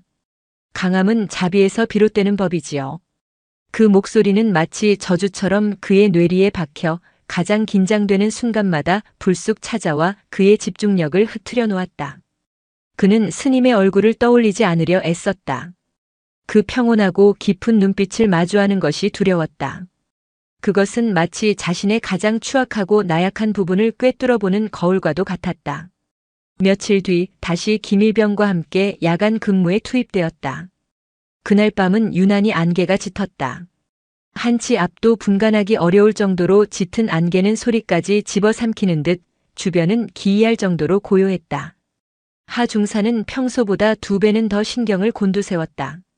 이런 날씨는 적이 가장 선호하는 기상 조건이었다. 그의 신경은 활시위처럼 팽팽하게 당겨져 있었다. 순찰로의 반환점을 돌았을 때였다. 안개 속에서 갑자기 바스락하는 소리가 들렸다. 아주 가까운 곳에서 난 소리였다. 하 중사와 김일병은 동시에 얼어붙었다. 하 중사는 재빨리 소총을 고쳐 잡고 소리가 난 방향을 향해 몸을 돌렸다. 안개가 너무 짙어 야간 투시경도 무용지물이었다. 그는 오직 청각과 육감에 의지해야 했다. 바스락 바스락. 소리는 점점 더 가까워지고 있었다. 누군가 안개를 헤치며 다가오고 있었다. 하 중사의 심장이 발소리에 맞춰 격렬하게 울렸다. 그는 숨을 죽인 채 어둠 속의 기척에 모든 감각을 집중했다. 안개 너머로 희미한 형체가 서서히 모습을 드러냈다. 검고 육중한 실루엣. 그것은 분명 사람이 아니었다. 4발로 걷고 있었고 몸집은 사람보다 훨씬 컸다. 멧돼지였다. 하 중사는 안도의 한숨을 내쉬려다 말고 멈칫했다. 멧돼지의 움직임이 이상했다. 보통의 멧돼지라면 인기척을 느끼고 도망가거나 아니면 위협적으로 돌진해 와야 했다. 하지만 저 녀석은 마치 무언가에 홀린 것처럼 그들을 향해 아주 천천히 비틀거리며 다가오고 있었다. 그리고 그 멧돼지의 등 위에는 무언가 다른 것이 올라타 있었다. 하 중사는 눈을 비볐다. 잘못 본 것이라고 생각했다. 하지만 형체는 사라지지 않았다. 회색 승복을 입은 민머리의 스님이었다. 스님은 멧돼지의 등에 가부좌를 튼 채 앉아 하 중사를 향해 온화하게 미소 짓고 있었다. 그리고 그의 입이 천천히 열렸다. 군인님, 세상에서 가장 강한 힘은 총이 아니라 자비입니다. 하 중사의 머릿속이 새하얗게 비어버렸다. 이것은 환각이다. 미쳤다. 내가 드디어 미쳐버렸구나. 공포가 이성을 완전히 집어삼켰다. 그는 저것을 없애버려야 한다고 생각했다. 저 기괴하고 불길한 환영을 자신의 시야에서 지워버려야 했다. 쏘겠습니다. 하 중사가 미친 듯이 소리치며 방아쇠에 손가락을 걸었다. 그 순간 옆에 있던 김일병이 경악하며 그의 총구를 위로 쳐들었다. 안 됩니다. 중사님, 사람이 있습니다. 비켜. 저건 사람이 아니야. 괴물이야. 하 중사는 김일병을 뿌리치고 다시 총구를 겨누려 했다. 김일병은 필사적으로 그에게 매달렸다. 정신 차리십시오. 부소초장님이십니다. 순찰 나오신 부소초장님이시라고요. 김일병의 절규에 하 중사의 움직임이 순간 멈칫했다. 그는 혼란스러운 눈으로 다시 안개 속을 바라보았다. 스님을 태운 멧돼지는 온데간데 없었다. 대신 안개를 헤치고 나타난 것은 순찰 중이던 부소초장과 그의 통신병이었다. 만약 김일병이 막지 않았다면 그는 아군을 향해 총을 발사했을 터였다. 그것도 지휘관을 향해서. 온몸에서 힘이 빠져나갔다. 손에 들고 있던 소총이 납덩이처럼 무겁게 느껴졌다. 털썩. 그는 그 자리에 주저앉았다. 부소초장과 김일병이 놀라서 달려와 그의 상태를 살폈지만 하 중사의 귀에는 아무 소리도 들리지 않았다. 그의 눈에는 오직 짙은 안개와 그 너머의 칠흑 같은 어둠만이 보일 뿐이었다. 그리고 그 어둠 속에서 수많은 스님들이 자신을 향해 손가락질하며 비웃고 있는 것 같았다. 내 놈 따위가 강하다고. 자신 하나 다스리지 못하는 주제에. 가엾은 중생이로다. 환청은 이제 조롱과 경멸이 되어 그의 영혼을 난도질했다. 그는 두 손으로 귀를 막고 비명을 질렀다. 그만, 그만해. 제발 그만. 그의 처절한 절규는 안개 속으로 무력하게 퍼져나갔다. 그의 오만은 산산조각이 났고 그가 쌓아 올린 강철의 성벽은 허물어져 내렸다. 그는 이제 더 이상 누구도 통제할 수 없었다. 심지어 자기 자신조차도. 공포와 죄책감의 심연 속으로 그는 끝없이 추락하고 있었다. 하태진 중사는 그날 밤 근무에서 즉시 제외되었다. 총기 오발 시도라는 심각한 사안은 즉각 대대 지휘부에 보고되었다. 그는 무장 해제된 채 의무중대의 격리병실에 수용되었다. 창문은 두꺼운 철창으로 막혀 있었고 문은 밖에서만 열 수 있는 구조였다. 모든 것이 그를 잠재적 위험 인물로 규정하고 있었다. 새하얀 벽과 시트로 둘러싸인 작은 방 안에서 하중사는 홀로 남겨졌다. 극도의 혼란과 공포가 지나간 자리에는 텅 빈 무력감만이 남았다. 그는 며칠 동안 잠을 이루지 못했다.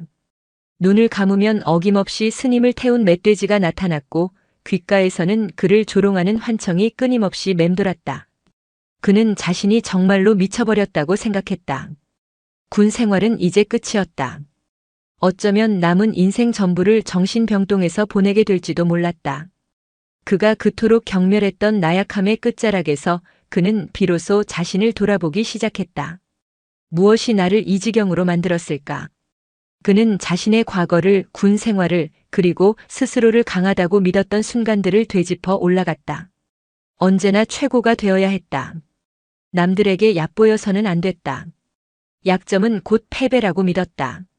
그래서 그는 항상 자신을 강철 갑옷으로 둘러쌌다. 감정을 드러내지 않았고 타인의 고통에 공감하지 않았다.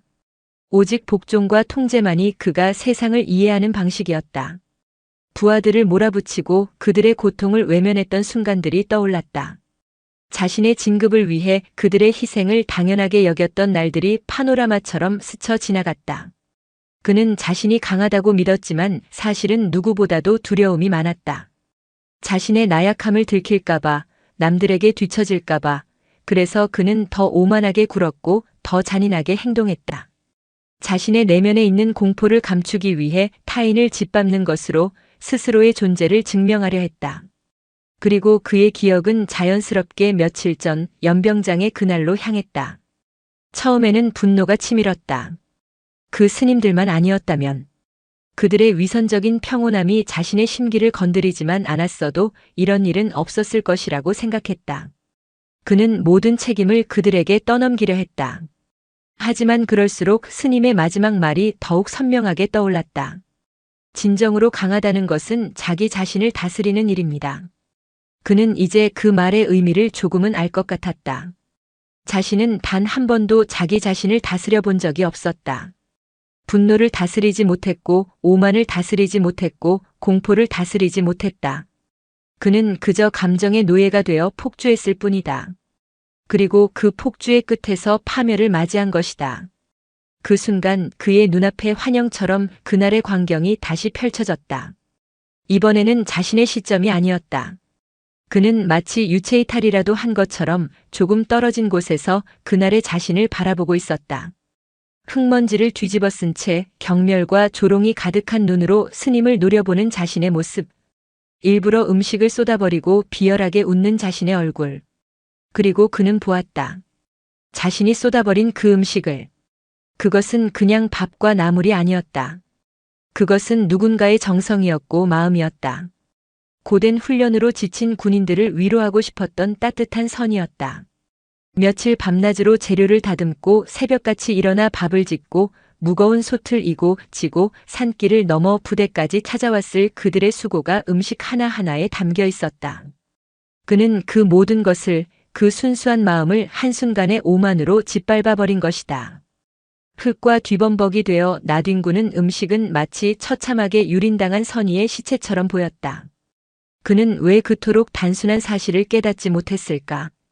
그들은 그저 고생한 젊은이들에게 따뜻한 밥 한 끼 먹이고 싶었을 뿐이었다. 그 안에는 어떤 정치적인 의도도 종교적인 강요도 없었다. 오직 순수한 자비와 연민만이 존재했을 뿐이다. 그런데 자신은 그 자비와 연민을 총구보다 더 위험한 것이라 여기며 경계하고 모욕했다. 아! 그의 입에서 신음이 터져나왔다. 가슴 깊은 곳에서부터 무언가 뜨거운 것이 울컥하고 치밀어 올랐다. 그는 침대에서 내려와 차가운 병실 바닥에 무릎을 꿇었다. 마치 그날의 주지 스님 앞에 서 있는 것처럼 자신이 조롱했던 스님들의 따뜻한 태도와 그들의 공양.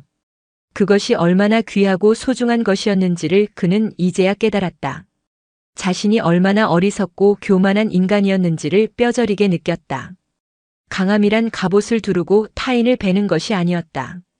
오히려 자신의 모든 갑옷을 벗어던지고 상처받을 것을 알면서도 타인의 선의를 기꺼이 받아들이는 용기라는 것을. 흐어어. 하태진 중사는 더 이상 참지 못하고 오열하기 시작했다. 그의 울음소리는 짐승의 울부짖음과도 같았다. 수십 년간 단단하게 굳어있던 오만의 껍질이 깨지고 그 안에서 여리고 상처받은 맨살이 드러나는 소리였다. 그는 두 손으로 얼굴을 감쌌다. 뜨거운 눈물이 손가락 사이로 하염없이 흘러내렸다. 그것은 후회의 눈물이었고 참회의 눈물이었으며 너무나도 뒤늦게 찾아온 깨달음의 눈물이었다. 그는 오랫동안 아주 오랫동안 어린아이처럼 소리내어 울었다. 텅 빈 격리 병실 안에서 그는 비로소 자신의 가장 나약하고 진실된 모습과 마주하고 있었다. 하태진 중사의 오열은 한참 동안이나 계속되었다. 모든 눈물과 감정의 응어리를 쏟아내고 난 뒤 그는 탈진한 상태로 바닥에 쓰러져 잠이 들었다. 신기하게도 그날 밤 그는 처음으로 환각이나 환청 없이 깊은 잠을 잘 수 있었다. 다음 날 아침 그에게 면회객이 찾아왔다. 대대장이었다. 대대장은 아무 말 없이 하 중사의 맞은편 의자에 앉아 한참 동안 그를 바라보았다. 하 중사는 고개를 들지 못했다. 그는 이제 모든 것을 체념한 상태였다. 불명의 저녁 혹은 그 이상의 징계가 내려질 것이라 예상했다. 밤새 무슨 일이 있었나? 대대장의 목소리는 의외로 차분했다. 얼굴이 많이 변했군.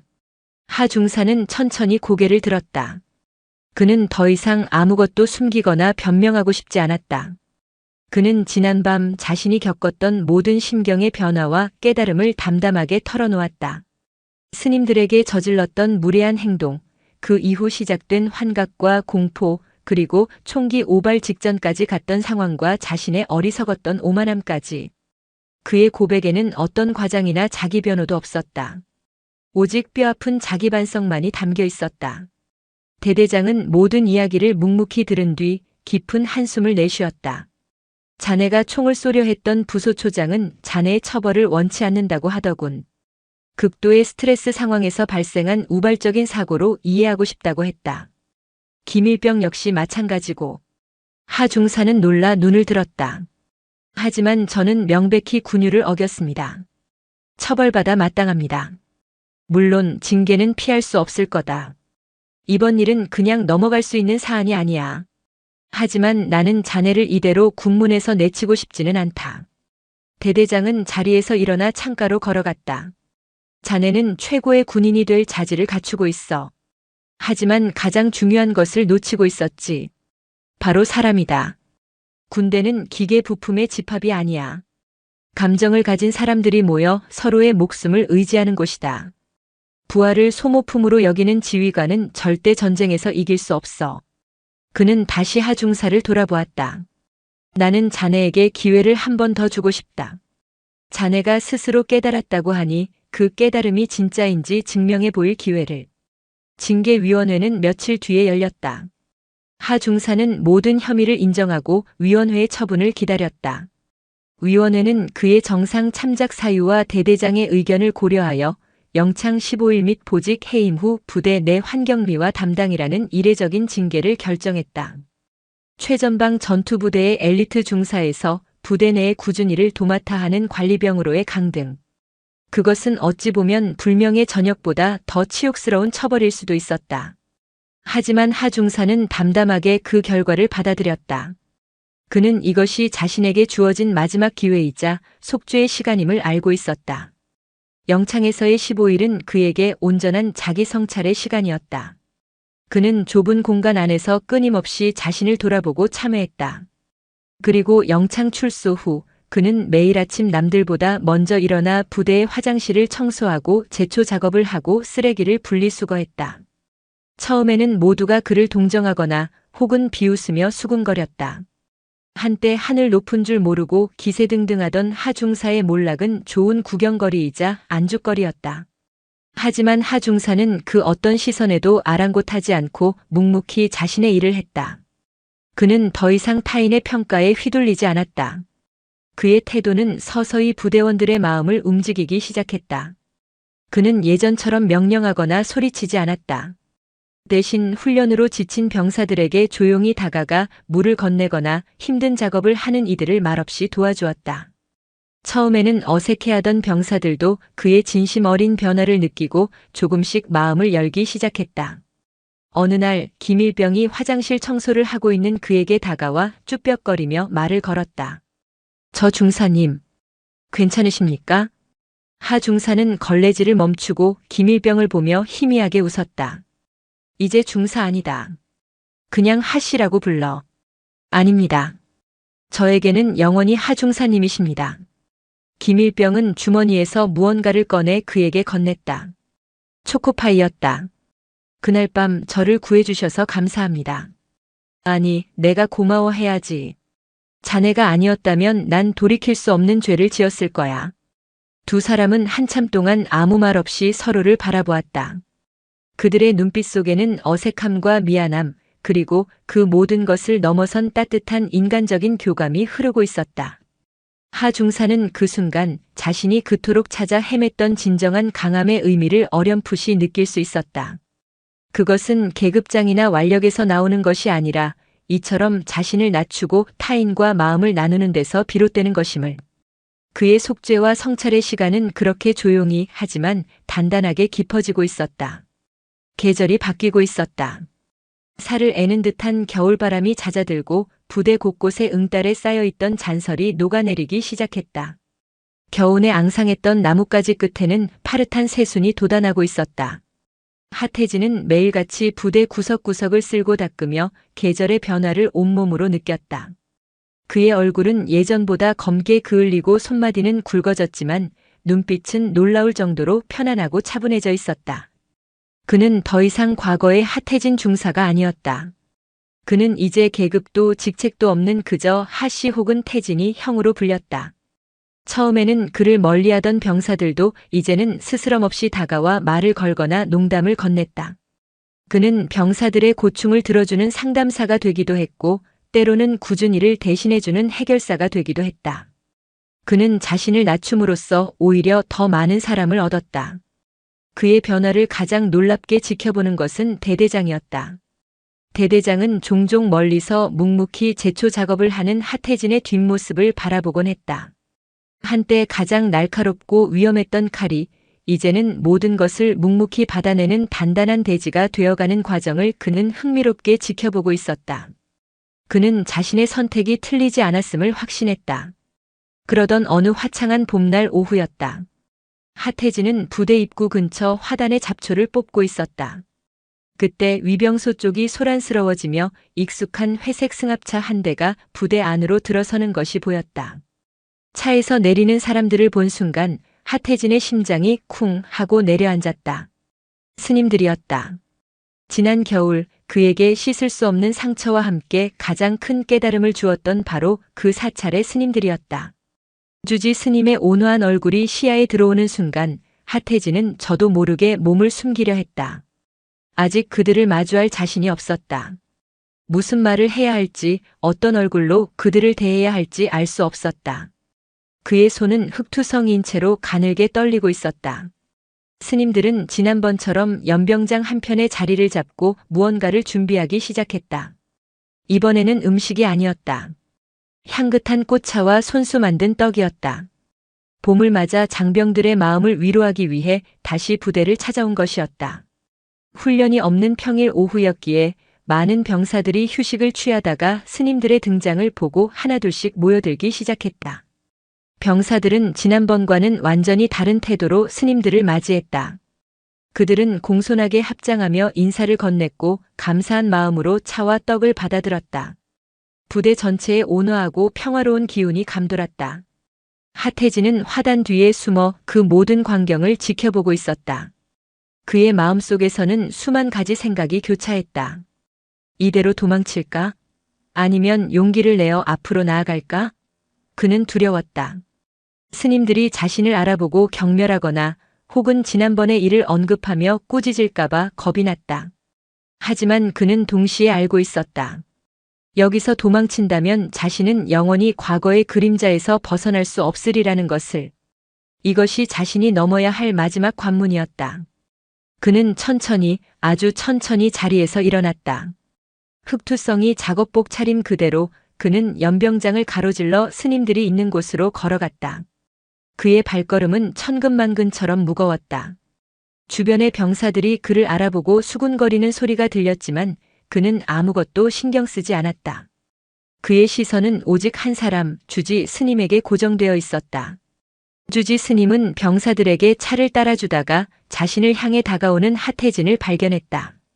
스님의 얼굴에 잠시 놀란 기색이 스치는 듯 했지만 이내 평소의 온화한 미소를 되찾았다. 스님은 마치 그가 올 줄 알고 있었다는 듯 조용히 그를 기다려 주었다. 마침내 하태진은 스님들의 바로 앞에 멈춰섰다. 그는 차마 고개를 들지 못하고 자신의 더러운 작업화 끝만 내려다보았다. 침묵이 흘렀다. 주변의 모든 소음이 멀어지고 오직 자신과 스님만이 세상에 존재하는 것 같았다. 그는 용기를 내어 입을 열었다. 목소리가 심하게 떨려 나왔다. 저 스님. 그의 부름에 주지 스님이 따뜻한 찻잔을 하나 그에게 내밀었다. 목이 마를 텐데 차 한 잔 들게나. 하태진은 떨리는 손으로 찻잔을 받아들었다. 따뜻한 온기가 손바닥을 통해 심장까지 전해지는 것 같았다. 그는 찻잔을 든 채 천천히 스님의 앞에 무릎을 꿇었다. 그리고는 깊이, 아주 깊이 머리를 조아렸다. 그의 이마가 연병장의 차가운 흙바닥에 닿았다. 죄송합니다. 그의 목소리는 울음에 잠겨 있었다. 제가 정말 큰 죄를 지었습니다. 용서하지 않으셔도 괜찮습니다. 다만 진심으로 사죄드리고 싶었습니다. 그의 어깨가 가늘게 떨렸다. 주변에서 이 광경을 지켜보던 병사들도 모두 숙연해졌다. 지난 겨울 오만하고 포악했던 하중사가 스님 앞에서 무릎을 꿇고 눈물을 흘리는 모습은 그 자체로 하나의 거대한 울림이었다. 주지 스님은 아무 말 없이 하태진의 머리 위로 손을 뻗었다. 그리고는 그의 등을 부드럽게 토닥여 주었다. 그 손길은 너무나도 따뜻하고 자비로워서 하태진은 더 큰 울음을 터뜨릴 수밖에 없었다. 마치 길을 잃었던 아이가 오랜 방황 끝에 어머니의 품에 안긴 것과도 같은 순간이었다. 하태진의 울음소리는 한동안 연병장에 낮게 울려 퍼졌다. 주지 스님은 그가 스스로 감정을 추스를 때까지 아무 말 없이 그의 등을 토닥여 주었다. 주변을 둘러쌌던 병사들은 어느새 조용히 흩어져 두 사람만의 시간을 방해하지 않으려는 듯한 배려를 보였다. 따스한 봄볕이 하태진의 떨리는 어깨 위로 쏟아져 내리고 있었다. 한참의 시간이 흐른 뒤 하태진은 간신히 울음을 그치고 천천히 고개를 들었다. 그의 얼굴은 눈물과 콧물 그리고 흙먼지로 범벅이 되어 있었지만 그 어느 때보다도 맑고 투명해 보였다. 그는 스님을 올려다보았다. 스님의 얼굴에는 여전히 온화한 미소가 걸려 있었다. 그 미소 속에는 꾸짖음도 동정도 아닌 그저 있는 그대로의 그를 받아들여주는 깊은 이해와 포용이 담겨 있었다. 일어나게. 사내 대장부가 언제까지고 땅바닥에 코를 박고 있을 겐가. 스님의 말에 하태진은 쭈뼛거리며 자리에서 일어났다. 그는 여전히 고개를 숙인 채 어쩔 줄 몰라 했다. 얼굴을 좀 보세. 쯧쯧, 이게 뭔가. 아주 엉망이구먼. 스님은 자신의 소매를 들어 하태진의 얼굴을 닦아주려 했다. 하태진은 화들짝 놀라며 뒷걸음질 쳤다. 아닙니다, 스님. 더러워집니다. 허허, 사람 얼굴보다 더러운 것이 세상에 또 있겠나. 스님은 개의치 않고 그의 얼굴에 묻은 흙과 눈물을 닦아주었다. 그 스스럼 없는 손길에 하태진은 또다시 울컥 눈시울이 뜨거워지는 것을 느꼈다.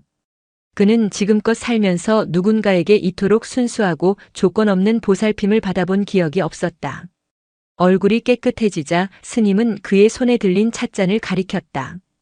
차는 마음에 드는가? 네. 정말 따뜻합니다. 찻잎은 지난 겨울 눈 속에서 혹한을 견뎌낸 것들이라네. 모진 추위를 이겨냈기에 그 향이 더욱 깊고 그윽한 법이지. 스님의 말은 차에 대한 이야기였지만 동시에 핫해진 자신에 대한 이야기처럼 들렸다. 혹독한 시련의 시간을 견뎌낸 후에야 비로소 더 깊은 인간으로 거듭날 수 있다는 그런 가르침 같았다. 지난 몇 달간 많이 힘들었겠구먼. 아닙니다. 제가 저지른 잘못에 비하면 아무것도 아닙니다.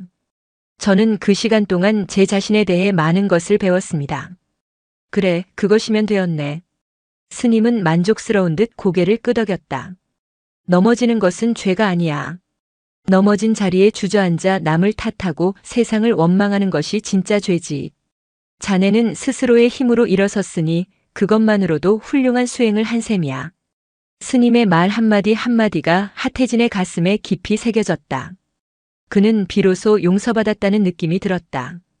아니, 용서보다 더 큰 이해받고 인정받았다는 충만함이 그의 영혼을 가득 채웠다. 그때 다른 젊은 스님이 떡이 담긴 접시를 들고 다가왔다.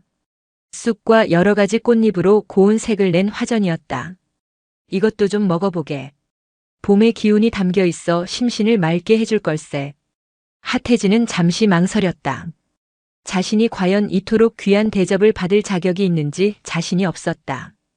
그런 그의 마음을 읽었다는 듯 주지 스님이 웃으며 말했다. 사양 말게. 이것은 우리가 자네에게 주는 것이 아니야. 자네가 스스로의 노력으로 얻어낸 것일세.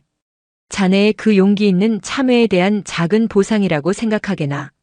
핫해지는 더 이상 거절하지 않았다. 그는 두 손으로 공손하게 떡을 받아들었다. 그리고는 아주 천천히 그 맛을 음미하며 한 입 베어 물었다. 입안 가득 향긋한 쑥 향과 은은한 단맛이 퍼져나갔다.